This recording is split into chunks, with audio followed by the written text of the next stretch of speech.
يا جماعة أخباركم إيه؟ ويا رب كلكم تكونوا بخير وصحة وسعادة. نرجع تاني ندردش مع حضراتكم شوية. عندنا 3 مواضيع خبر، يعني عندنا حاجات خبرية من الحاجات اللي انتوا بتحبوها ديت. حاجتين ليها علاقة بالأهلي، والحاجة التالتة ليها علاقة باتحاد الكرة ولجنة الحكام، وهنتكلم طبعا عن ماتش الأهلي وبالميراس، طبعا اللي لا صوت يعلو عليه، في صوت في الشارع الرياضي المصري خاصة الأهلاوي يعني. ندخل بس الأول عشان ما نطولش على حضراتكم في أول موضوع معانا، وخلينا ندخل في الموضوع اللي ليه علاقة بلجنة الحكام واتحاد الكورة عشان نقفل القصة ديت وندخل على الأهلي على طول. احنا عندنا رئيس لجنة حكام كولومبي اوسكار، ده راجل رئيس لجنة حكام كولومبي، وهو الحقيقة يعني سي في كويس، وراجل اختيار لحد ما بالورقة والقلم. يعني اللي جابه على أساس إن الراجل ده مهنيا راجل قوي جدا، وراجل في الفيفا، راجل كويس. يعني اللي جابه هشوف السي في وهيقول إنه راجل كويس. هو راجل كويس الحقيقة، يعني احنا ما بنشككش في كده ابدا، فنيا وسلوكيا وكل حاجة يعني. ولكن انا مش عايز ادخل في تفاصيل كتير عن الموضوع دوت، لكن انا يعني هقوله من بعيد. يعني الكلام اللي كان بيشاع حوالين اوسكار، وانتوا بقى يعني فسروا او وضحوا، او يعني كل واحد بمزاجه بقى. انا عايز بس الاتحاد يرجع يدور في الموضوع ده، يعني او يعمل بس ايه، يعني نظرة أعمق شوية في القصة ديت. كان في كلام دمه تقيل وبايخ، وإحنا كمجتمع ما نقبلهوش. كان مربوط بأوسكار لما يجي يعني، أو أول لما جه كان في قصص ليه كده.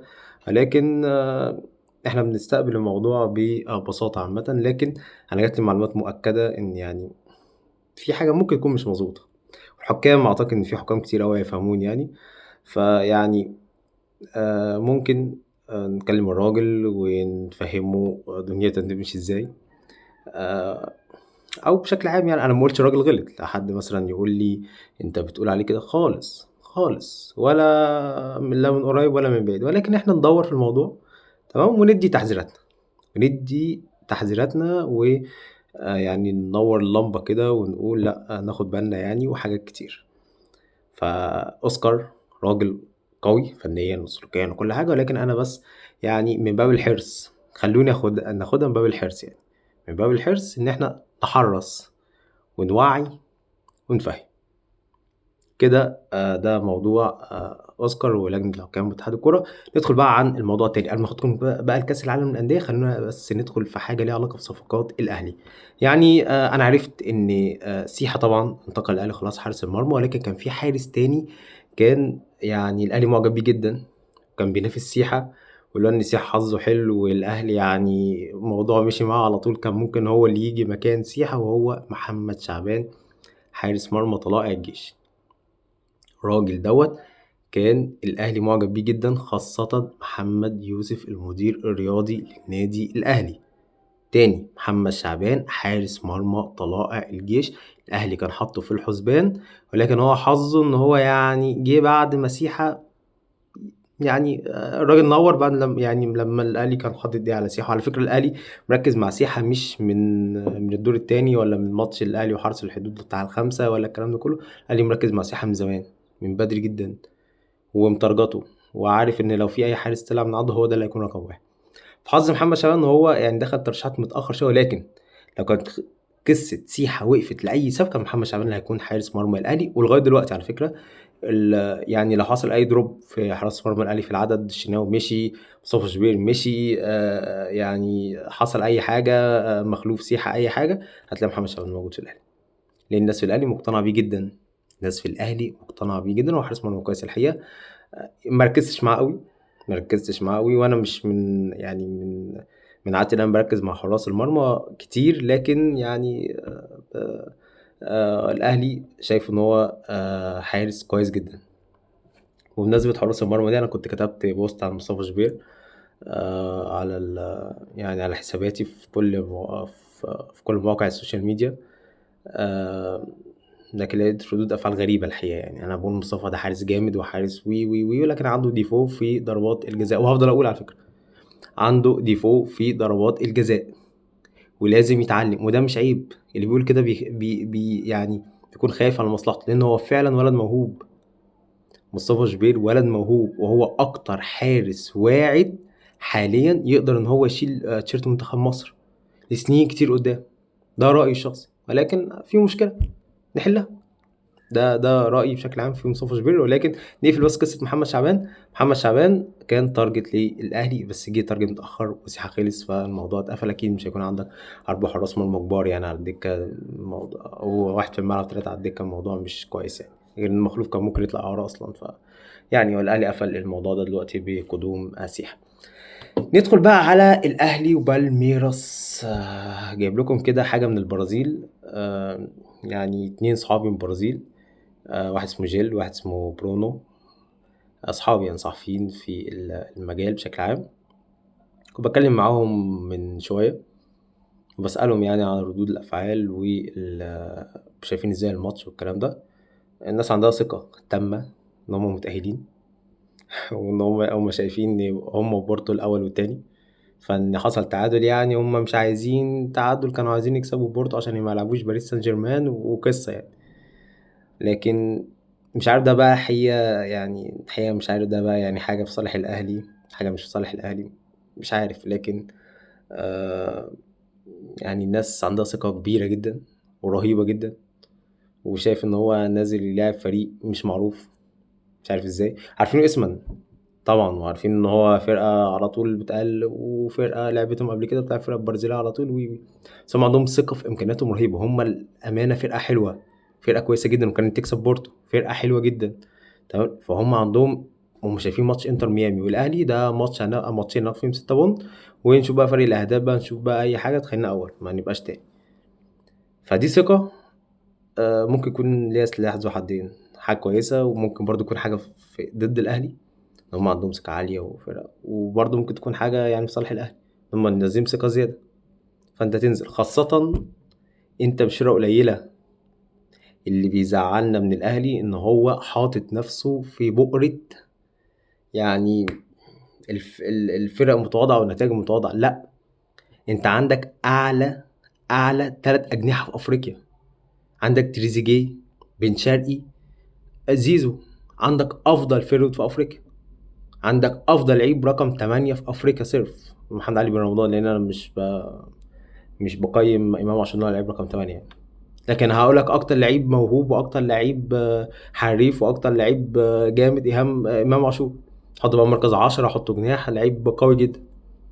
ف يعني امام مصاب، فانت عندك خط هجوم المفروض ده هجوم ناري.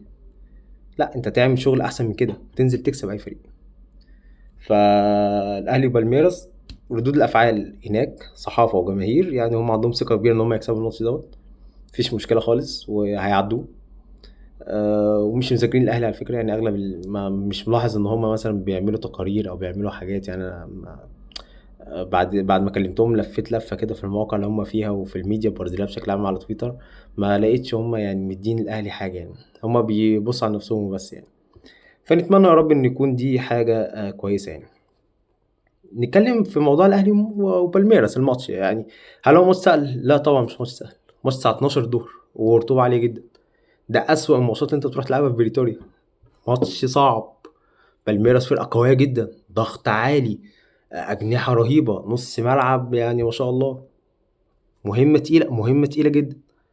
الاهلي لو خسر ليه عذر، ليه عذر فني، ليه عذر. بالميراس فنيا اقوى، بالميراس فنيا اقوى. لكن انت قليل؟ لا، انت مش قليل. انت تقدر تعوض الفوارق ديت. تقدر الفوارق ديت تخليها في الملعب بس. يعني ايه؟ ما تأثرش عليك نفسيا. يعني هي فوارق في الملعب، الحكم صفر خلاص، انت الفوارق ديت انت عوضتها بقى بروح، عوضتها بخطة اكثر احكاما، وخطة فيها تركيز اكتر من الكوتش على الخط.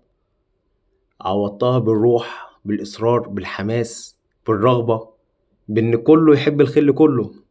كله كله كله من حارس المرمى لآخر واحد في الملعب، أو من أكبر راس في البعثة لغاية أصغر راس، يحبوا الخل بعض. مش نتخانق على ضربات جزاء، ونتخانق إن أنا أبقى النجم، نتخانق إن أنا أجيب أول جول في تاريخ كأس العالم. كلام فاضي، وكلام اللي بيعمله بيبقى صاحبه فاضي. ولو لو حد بيعمل الكلام دوت فاكر إن هو كده هو بيأثر عمره في الملاعب. والأهلي أصلا ما بيطيقش النوعيات ديت من اللعيبة، ولو كان مين. رمضان صبحي ده ما كانش فيه أغلى عند الأهلي من رمضان صبحي. لما رمضان جه لعب شوية، إيه اللي حصل؟ ساعة، الكلمة المشهورة ساعة وترد عليه. مفيش أغلى عند الأهلي من اسم الأهلي. وأنا مش بخبي حاجة، نتكلم عن تريزيجيه. تريزيجيه ده لعيب أنا شخصيا بموت فيه، بحبه جدا، بعيدا بقى عن شغل، بعيدا عن أي حاجة، أنا بحبه جدا. لكن يا محمود، مصلحة الفرقة أهم منك. مصلحة الفريق، فرقة الأهلي، أهم من تريزيجيه عند أي حد، عند أي حد، عند الجمهور. مصلحة فرقة الأهلي أهم من زيزو، أهم من وسام، أهم من بن شرقي، أهم من إمام، أهم من أي حد. ده طبيعي يا جماعة. يا جماعة غيروا الفرقة دي كلها، مشوا اللعيبة دي كلها، وهاتوا لعيبة زي اللي الأهلي كان عايش بيها قبل كده ب20 30 40% من المستوى. الأهلي أحيانا كان بياخد دوري والسكواد بتاعه أقل في القوة من الزمالك وبيراميدز، لكن عشان هو الأهلي، عشان هو الأهلي. فأي حد هيفكر إن هو هيبقى هو معلم في الفرقة، كبير في الفرقة، خاصة إن الأهلي بيمر بفترة وحشة إن ما عندوش كوتش قوي. لا، أنا مش حاسس روبيرو لغاية دلوقتي ككوتش يعني قوي، هنشوف، ولكن الشخصية مهمة. فاللي هيجي يعمل نفسه إن هو معلم الفرقة ديت، قبل ما الإدارة تقول له أي حاجة، جمهور الأهلي لوحده هو اللي هيقوم بالواجب يعني.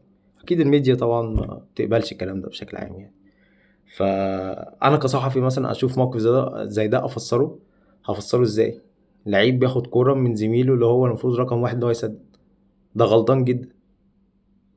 ده مش غلطان، ده يعني وضيع ضربة جزاء في وقت مهم جدا، وكان ليه أثر سلبي. ضياع ركلة الجزاء كانت ليها أثر سلبي على اللعيب وعلى الفرقة كلها. انت لو كنت دخلت ما بين الشوطين 1-0، دنيا مختلفة، دنيا مختلفة. لكن قدر الله ما شاء فعل. الأهلي وبالميراس ماتش صعب، الأهلي يقدر يكسب. أقول لكم توقعي، لكن يعني انتوا دايما في موضوع توقعاتي ده يعني الحمد لله رب العالمين. يعني هي بتبقى رؤية مش أكتر يعني، رؤية للواقع مش أكتر يعني. لكن خلينا نتوقع. خلينا بكرة نقول التوقع نكتب بوست إن شاء الله. لكن عندي إحساس كبير أوي إن الأهلي مش هيخسر الماتش ده بإذن الله يعني. ولو الأهلي خرج تعادل، تدخل ماتش بورتو، ماتش تاريخي، تدخل ماتش بورتو كأهم ماتش في تاريخ الأهلي، ففي حافز فيه كبير يعني. فهنشوف هيحصل إيه. بالميراس ركز يا أهلي، ركز، تقدر تصنع التاريخ يعني. أنت قدامك فرصة ذهبية، جمهورك معاك، الحالة جميلة، تكسب فلوس أكتر، عندك تيم كويس. فركز يا أهلي، اللي أنا طالبه من الأهلي التركيز. ركز يا أهلي، واعرف أنت فين دلوقتي، واعرف المسؤولية اللي عليك. موضوع مش سهل خالص خالص. ده الفيديو طولت عليكم شوية، ولكن يعني نتقابل إن شاء الله في فيديو قريب ونتكلم فيه عن كل حاجة مهمة. السلام عليكم.